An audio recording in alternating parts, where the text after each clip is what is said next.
샬롬 샬롬 샬롬 샬롬. 하나님 사랑합니다. 여러분 주 안에서 사랑합니다. 오늘 역대하 32장 20절에서 26절 은혜 이후라는 제목으로 함께 은혜를 나누도록 합니다. 시편 묵상은 78편 1절부터 8절까지 내 백성이여 내 율법을 들으며 내 입의 말에 귀를 기울일지어다. 내가 입을 열어 비유로 말하며 예로부터 감추어졌던 것을 드러내려 하니 이는 우리가 들어서 아는 바요 우리의 조상들이 우리에게 전한 바라. 우리가 이를 그들의 자손에게 숨기지 아니하고 야훼의 명예와 그의 능력과 그가 행하신 기이한 사적을 후대에 전하리로다. 야훼께서 증거를 야곱에게 세우시며 법도를 이스라엘에게 정하시고 우리 조상들에게 명령하사 그들의 자손에게 알리라 하셨으니 이는 그들로 후대고 태어날 자손에게 이를 알게 하고 그들은 일어나 그들의 자손에게 일러 그들로 그들의 소망을 하나님께 두며 하나님께서 행하신 일을 잊지 아니하고 오직 그의 계명을 지켜 그들의 조상들 곧 완고하고 패역하여 그들의 마음에 정직하지 못하며 그 신령이 하나님께 충성하지 아니하는 세대와 같이 되지 아니하게 하려 하시니로다. 아멘. 32장 20절에서 26절 역대하 말씀이죠.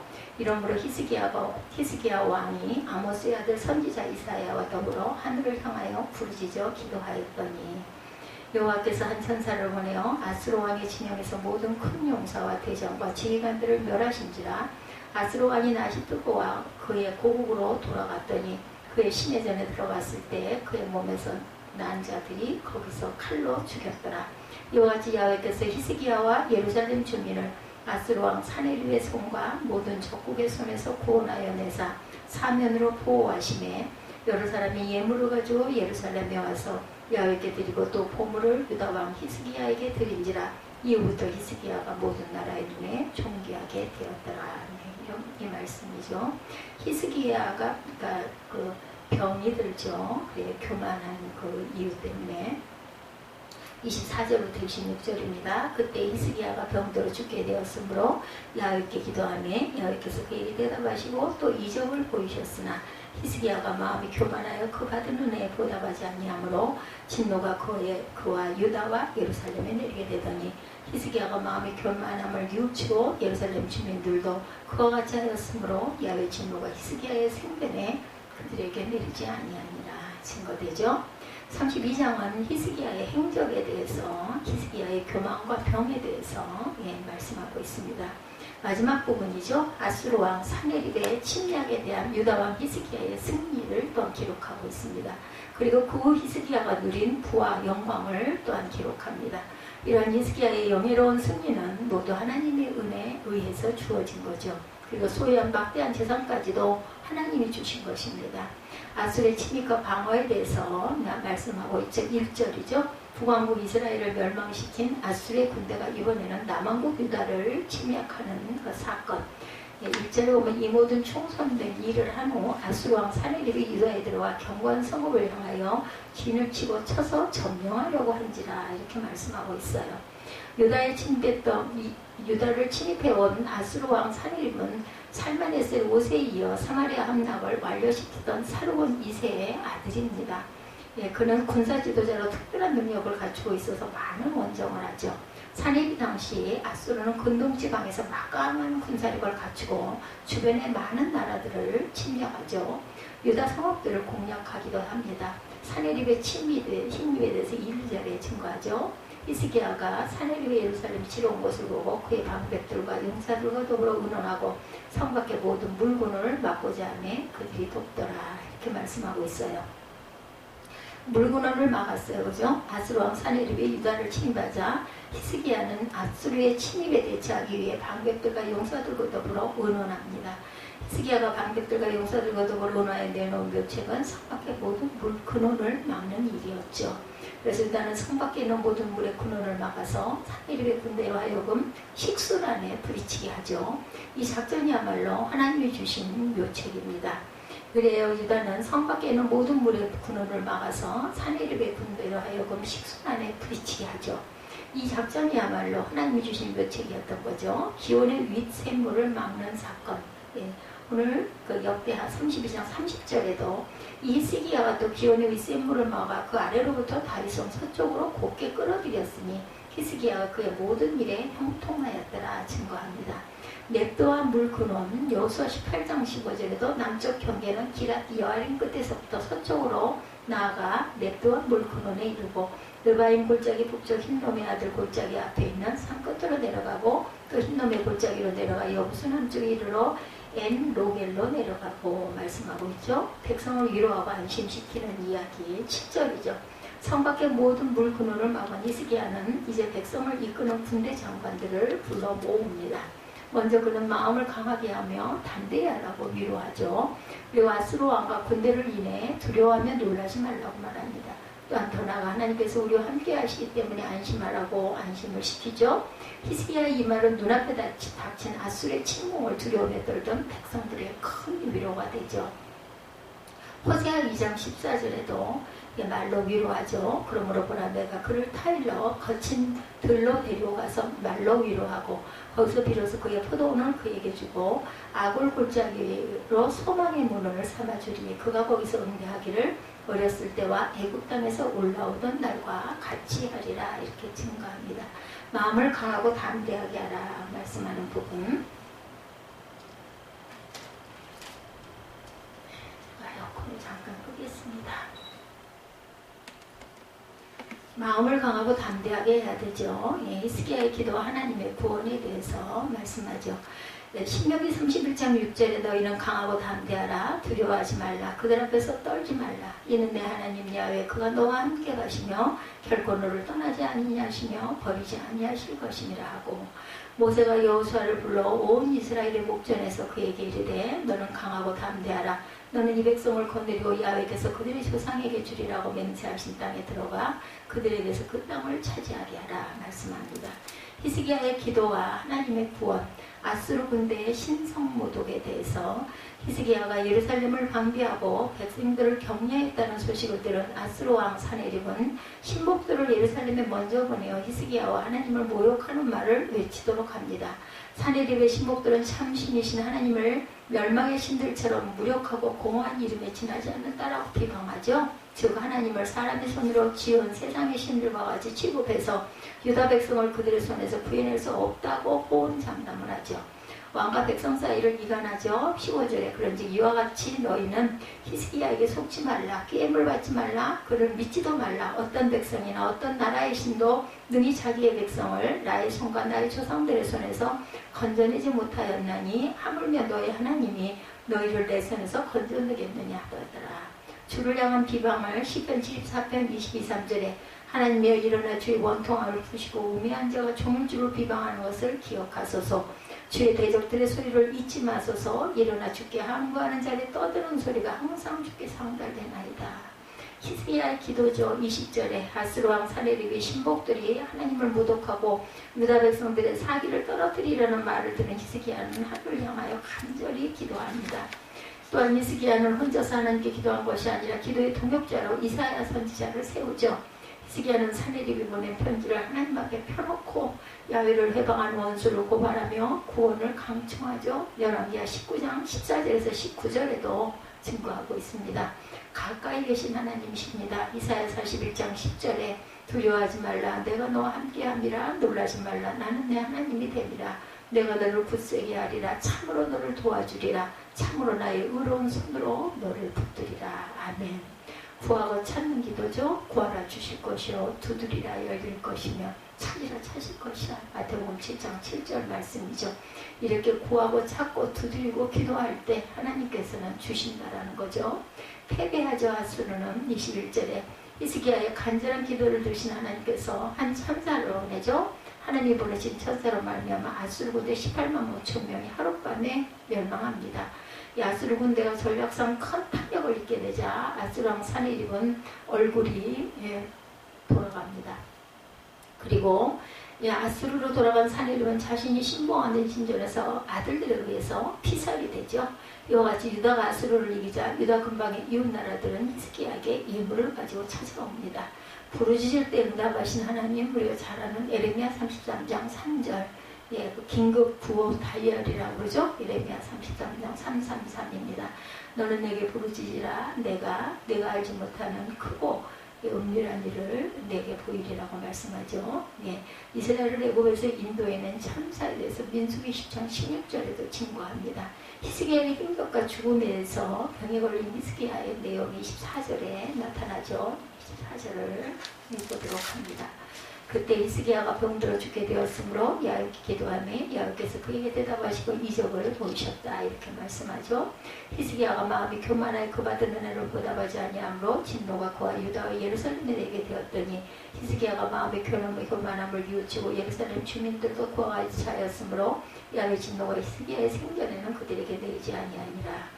히스기야가 부와 영광이 지극하니라. 이에 은금과 보석과 향품과 방패 온갖 보배로운 그릇들을 위하여 창고를 세우고 곡식과 세포들과 기름의 산물을 위하여 창고를 세우며 온갖 짐승의 위안관을 세우며 양떼 우리를 갖추며 양떼와 많은 소떼를 위하여 성읍들을 세웠으니 이는 하나님이 그에게 재산을 심히 많이 주셨음이며 히스기야가 또 기온의 윗샘물을 막아 아래부터 다윗성 서쪽으로 곱게 끌어들였으니 히스기야가 그의 모든 일에 형통하였더라. 30절까지 하나님이 주시는 축복은 이렇게 물질의 축복도 주신다라는 거죠.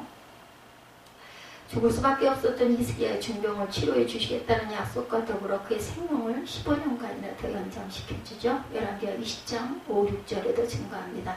뿐만 아니라 히스기야가 안타까워하던 다윗 왕국에 대한 보호의 약속까지 확인하시죠. 이와 같이 기도는 모든 문제에 해결하는 열쇠입니다. 능력 있는 기도는 이처럼 하나님의 응답을 받는 기도 역사이죠. 예, 히스기야와 같이 강청하는 기도, 믿음의 기도가 반드시 하나님께 응답을 받는다는 것을 잊지 마시기 바랍니다. 열왕기하 20장 1절에도 불치의 병이 걸린 그 히스기야의 그 모습이 나옵니다. 그때 히스기야가 병들어 죽게 되매 아모스의 아들 선지자 이사야가 그에게 나와 이르되 야훼 말씀에 너희 집을 정리하라. 내가 죽고 살지 못하리라 하셨나이다. 이렇게 말하죠. 그래서 눈물로 기도하게 되죠. 열왕기하 20장 3절에서 5절에도 야훼여 고아오니 내가 진실과 전심으로 주 앞에 행하며 주께서 보시기에 선하게 행한 것을 기억하옵소서 하고 히스기야가 심히 통곡하니라. 이사야가 성읍 가운데까지 이르기 전에 야훼 말씀이 그에게 임하여 이르되 너는 돌아가 내 백성의 주권자 히스기야에게 이르기를 왕의 조상 다윗의 하나님 야훼 말씀이 내가 내 기도를 들었고 내 눈물을 보았노라. 내가 너를 낫게 하리니 내가 3일 안에 야훼 성전에 올라가겠고 내가 내 날에 15년을 더할 것이며 내가 너와 이 성을 아수르 왕의 손에서 구원하였고 내가 나를 위하여 또 내 종 다윗을 위함으로 이 성을 보호하리라 하셨더라. 이렇게 말씀합니다. 히스기야의 실수와 죽음이 25절에서 31절에 안타깝게 25절부터 31절에 사건이 일어나죠. 히스기야의 마음의 교만함을 뉘우치고 이렇게 교만함은 뉘우쳐졌었는데 그만 나중에 그 교만함 때문에 죽는 그런 사건이 일어납니다. 바벨론 방백들과 히스기야에게 사신을 보내어 그 땅에서 나타난 이적을 물을 때 하나님이 히스기야를 떠나시고 그의 심중에 있는 것을 다 알고자 하사 시험하셨더라. 히스기야의 남은 행적과 그 모든 선한 일은 아모스의 아들 선지자 이사야의 묵시책과 유다 이스라엘 열왕기에 기록되니라. 히스기야가 그의 조상들과 함께 누움에 온 유다와 예루살렘 주민이 그를 다윗 자손의 묘실 중 높은 곳에 장사하여 그의 죽음에 그의 경의를 표했더라. 그의 아들 므낫세가 대신하여 왕이 되니라. 자, 27절에 보면 히스기야가 부와 영광이 지극한지라 이에 은금과 보석과 향품과 방패 온갖 보배로운 그릇을 위하여 창고를 세우며 곡식과 세포들과 기름의 산물을 위하여 창고를 세우며 온갖 짐승의 위안관을 세우며 양떼 우리를 갖추며 양떼가 많은 소떼를 위하여 성읍을 세웠으니 이는 하나님이 그에게 재산을 심히 많이 주셨더리라. 그리고 이제 윗샘물을 막아가지고 히스기야가 그 성서쪽으로 곱게 물을 끌어들이는 일들을 많이 했어요. 근데 31절에 바벨론 방백들이 히스기야에게 사신을 보내어 그 땅에서 나타난 이적을 물을 때 하나님이 히스기야를 떠나시고 그의 심중에 있는 것을 알고자 하사 시험하셨더라. 32절 히스기야의 남은 행적과 모든 선한 일은 그만 이 시험에 빠지는 그런 사건이죠. 중병에 걸린 히스기야가 고침을 받았다는 사실은 널리 퍼져서 바벨론 왕과 백성들도 알게 되죠. 그래서 바벨론 방백들은 히스기야에게 사자를 보내어 그 땅에서 나타난 이적을 묻습니다. 이 히스기야 그들에게 유다의 보물을 보여주고 자랑하는 실수를 저지르죠. 열왕기하 20장 10절에서 13절에 증거합니다. 세상 사람들에게 있어서 자랑거리가 많다는 것은 행복한 일일 것이나 성도들에게는 위험 신호가 될 수도 있다는 것. 아무리 좋은 것들이 있다 할지라도 주님만 자랑하고 의지해야 된다는 것. 본문에 이렇게 우리에게 교훈을 줍니다. 그런데 히스기야는 중병에서 회복되는 이적을 체험하고도 그의 마음이 점차 교만해져서 하나님께 감사할 줄 모르게 된 것. 이 일로 말미암아 하나님은 히스기야를 떠나셨고 그 후 히스기야는 죽고 맙니다. 유다왕 히스기야가 죽자 유다와 예루살렘의 거민들은 그를 다윗 자손의 묘실 정도 높은 곳에 장사하여 그의 존경의 표시를 하죠. 히스기야의 실수, 역대 32장 31절에 바벨론 방백들이 히스기야에게 사신을 보내어 그 땅에서 나타난 이적을 물을 때 하나님이 히스기야를 떠났다라고 말씀하죠. 그것이 바로 그 막 은근 그릇들을 보여주고 자랑하는 그러한 그 사건, 그 자신의 자만으로 인해서 흙으로 돌아가는 인생입니다. 창세기 3장 19절에 내일과 흙으로 돌아갈 때까지 얼굴에 땀을 흘려야 먹을 것을 먹으리니 내가 그것에서 취함을 입었습니다. 너는 흙이니 흙으로 돌아갈 것입니다. 정도를 향한 그 히스기야는 부귀와 영광이 크게 달하자 실수를 저지르고 말죠. 우리는 이런 여러 가지를 보면서 항상 강자가 될 수 없다라는 걸 깨닫게 됩니다. 그러므로 우리는 자신의 연약함을 인정하고 넘어지지 않도록 매사에 조심해야 되겠다. 역대하에 소개되는 아사 왕과 여호사밧 왕에 이어서는 히스기야 왕을 묵상했어요. 아사는 여호사밧이나 히스기야의 공통점은 다윗 이후에 가장 훌륭한 선왕 중에 한 사람들이었다. 그들은 하나님을 잘 섬겼습니다. 그리고 종교교육을 일으켰고 성전을 정결케 하죠. 더구나 그들은 하나님만을 의지했고 하나님 앞에 기도하는 사람들이었습니다. 공통점이죠. 역시 어느 시대나 위대한 인물들은 기도하는 분들임을 알 수가 있죠. 오늘 이 시대에도 하나님의 일을 감당하는 그런 사람들, 위기를 뚫고 승리하는 사람들은 기도에 용서해야 할 줄을 믿으시기 바랍니다. 하나님 앞에 나아가 부르짖는 사람들에게 하나님의 역사하시고 은혜를 부어주시는 거죠.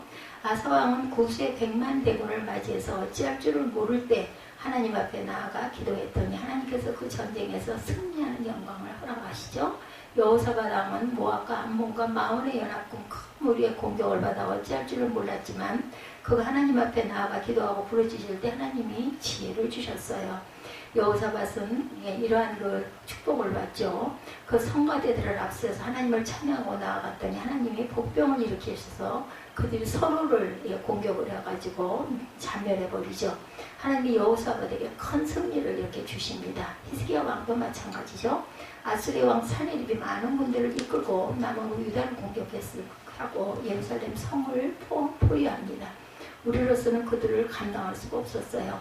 그때 선지자 이사야와 함께 히스기야가 왕이 성전에 올라가서 기도할 때 천사를 보내셔서 아수르 대군을 무찔러 버렸어요. 하나님께서는 그들의 기도에 응답하신 거죠. 또 하나님께서는 그들에게 은혜를 베푸셔서 하나님을 잘 섬기고 예배하는 아사 왕에게 41년 동안 남한국 유다를 통치할 수 있는 은혜를 또한 주십니다. 그런데 그걸 통치할 때 온 나라가 사방에 평화가 임했더라 그렇게 말하죠. 여호사밧 왕은 25년 동안 남한국 유다를 통치했는데 나라가 태평하고 평안했다라고 하죠. 하나님께서 또한 은혜를 주신 거죠. 히스기야는 29년 동안 통치했는데 하나님의 사면으로부터 대적의 손에서 그를 보호하십니다. 그리고 그가 아주 존귀하고 귀한 인물이 되게 하시죠. 그리고 히스기야는 죽을 병에 걸렸지만 하나님 앞에 나아가 기도했을 때 하나님이 그 기도를 들으시고 생명을 10년이나 연장시켜 주시죠. 우리가 마지막으로 생각할 수 있는 하나의 공통점이 있다면 역시 그들은 위대한 왕이었음에도 불구하고 부족한 인간이었다라는 것이죠. 아사나 여호사밧이나 히스기야에게도 실수가 있고 흠이 있습니다. 하물며 다윗도 마찬가지죠. 하나님이 그들을 위대하게 사용하시고 축복하고 강성하게 하고 전쟁에 이기게 할 때 그들의 마음속에 우쭐됨이 싹 트는 거예요. 인간의 본성 속에 있죠. 교만이 싹 텄어요. 그래서 그들은 교만함으로 때로 버림받기도 하고 하나님의 진노를 경험하기도 합니다. 아사 왕은 훌륭한 왕이었지만 북이스라엘이 공격해올 때 그들을 대항할 힘이 없으니까 아람 나라에 가서 베나닷 왕에게 뇌물을 주고 그들의 도움을 구하려고 하죠. 그것 때문에 그는 하나님의 책망을 받습니다. 하나님의 뜻을 전하는 선지자들을 그는 죽이기도 하고 자기가 병들었을 때 야훼께 기도하기 전에 의원들에 가서 뭔가 병치료를 받으려고 하죠. 그 때문에 마지막에 하나님께 버림받는 왕이 되죠. 예.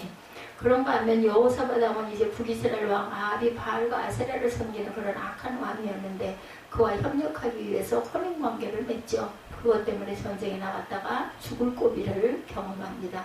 오늘 히스기야 왕의 실수는 우리 성경 32장 25절 말씀을 한번 보면 히스기야가 마음이 교만하여 받은 은혜를 보답하지 아니하므로 진노가 그와 유다와 예루살렘에 내리게 되었다. 이렇게 증거되죠. 히스기야의 생애에 아주 흠이 되는 말씀입니다. 위대한 왕 히스기야, 다윗 이후에 가장 존경받은 히스기야가 어찌 마음이 교만할 수가 있었을까? 그것 또한 야훼의 은혜에 보답하지 아니하므로 진노가 그와 예루살렘 유다에 임했다고 하는 것, 이게 안타까운 말씀입니다. 히스기야는 어떤 사람이에요? 종교개혁을 일으켜서 유월절을 지키도록 온 백성에게 명령했던 왕이죠. 성전의 레위인들이 일할 수가 없어요. 왜?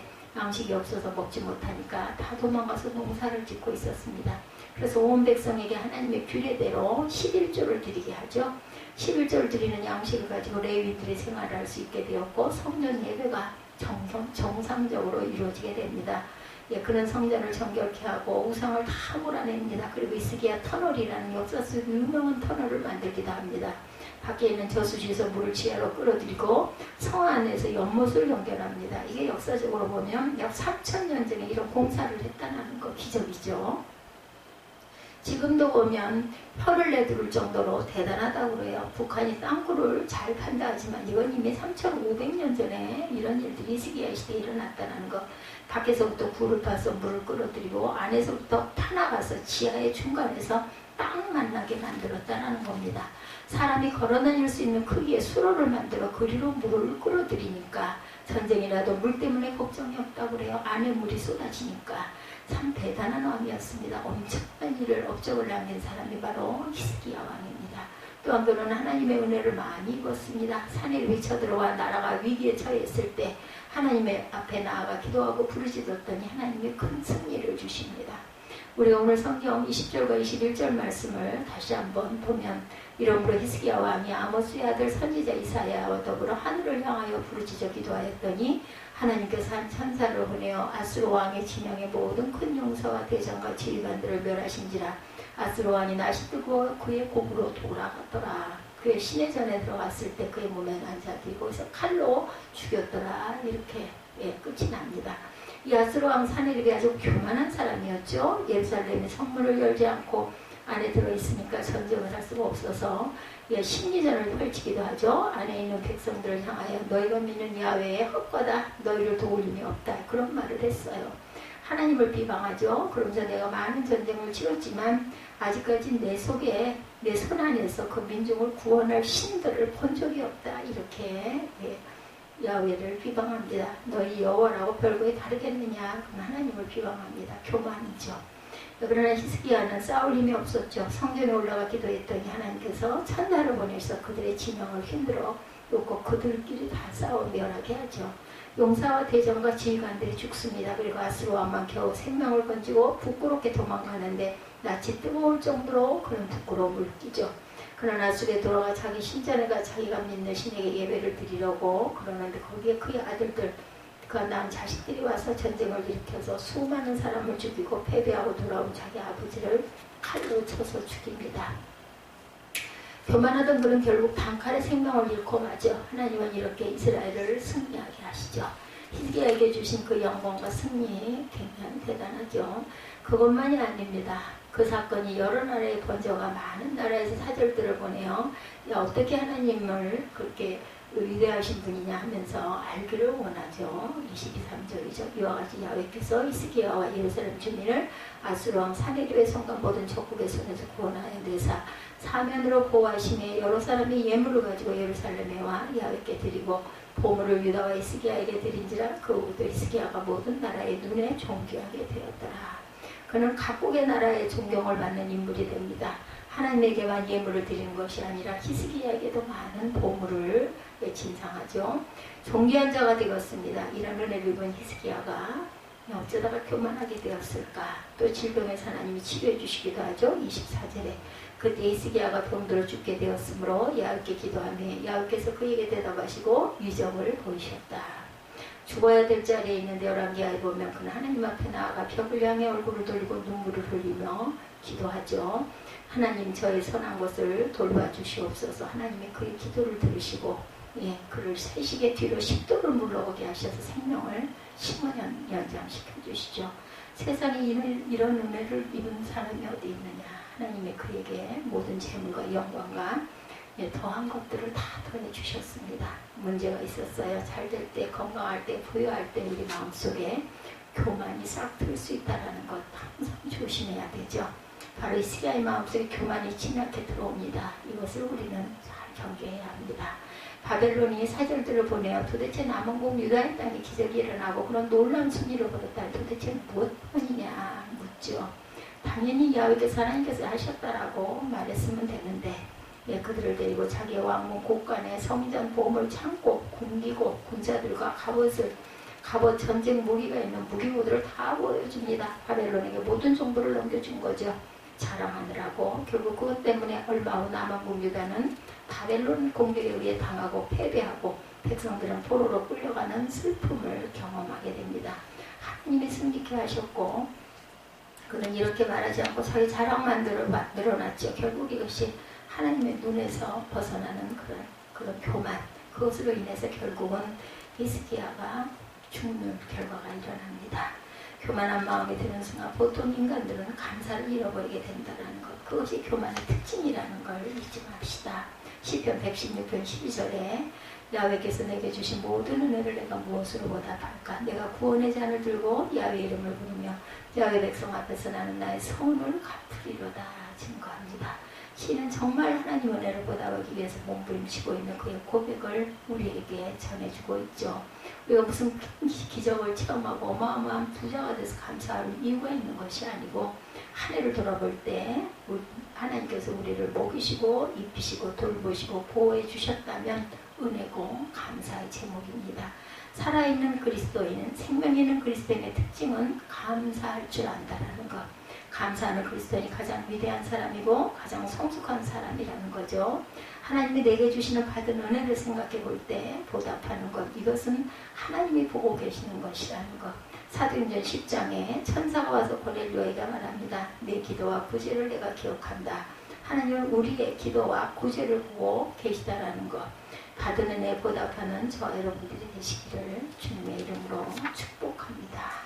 누가복음 12장에도 어리석은 부자의 이야기 여러분들 잘 아시죠? 내가 오늘 내 생명을 거둬가는 그 재산 누구의 것이 되겠느냐. 누가복음 12장 19절에 또 내가 내 영혼이 이르되 영원한 여러 해 쓸 물건을 많이 쌓아두었으니 평안히 쉬고 먹고 마시고 즐거워하지 하리라. 하나님이 어리석은 자의 오늘 밤에 내가 내 영혼을 도로 찾으리니 그러면 내가 준비한 것이 누구의 것이 되겠느냐. 여러분 무슨 얘기인지 아시겠죠? 네. 하나님이 우리에게 귀한 은혜와 축복을 주셨을 때 우리가 겸비하고 주님 앞에 무릎을 꿇을 줄 아는 저와 여러분들이 되시기를 주님의 이름으로